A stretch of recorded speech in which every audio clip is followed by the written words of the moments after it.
So karma and thinking are not two different things, actually. They are one thing with different qualities. The main thing that actually separates your thinking and karma is that with thinking you've got free will.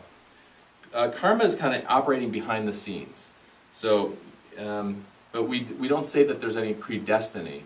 If you can read your karma, you can predict things, but your thinking always has the power to override that. You can always like antidote your negative karma and avoid some kind of negative experience that could potentially arise from it.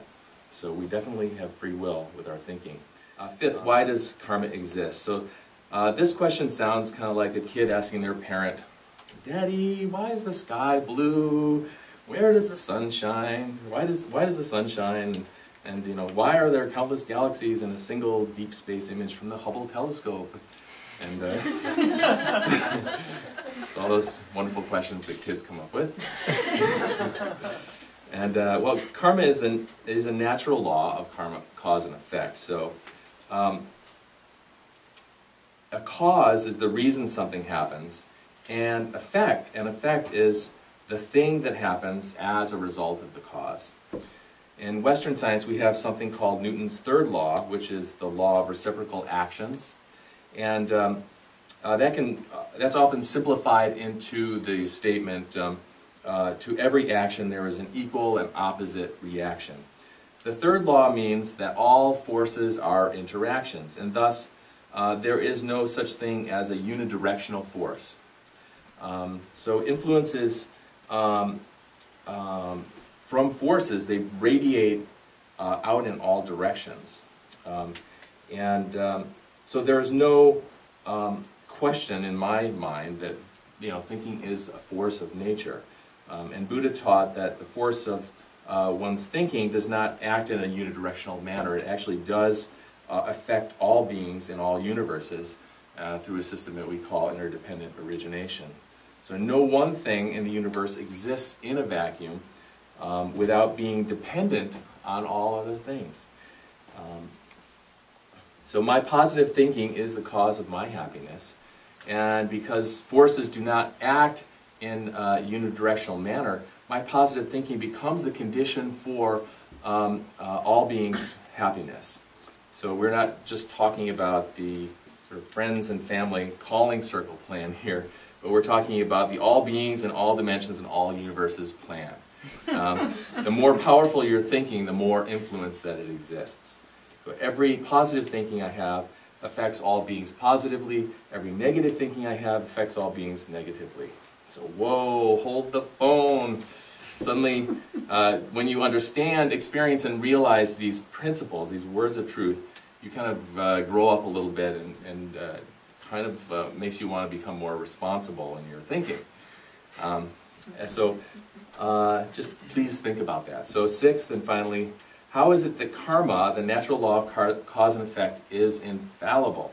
Well, I take Buddha's word on this point, but if you start to really study Buddha's teachings, you'll become, the kind of main activities, you're studying your own thinking. That's what Dharma is. You're studying your 5 positive thinking.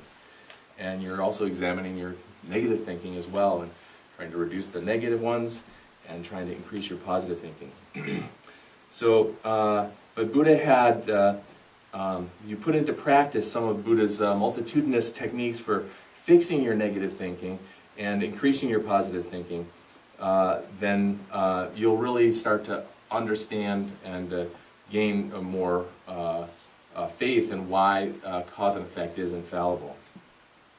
So Buddha never said we should have blind faith either in him or in his teachings. And on the contrary, he encouraged us to maintain a healthy skepticism about any idea that seems new to us, and to use our human powers of logic and investigation to test and verify that something is truly beneficial or harmful. So to paraphrase from the Buddha path, your thinking is never born, never ages, never dies.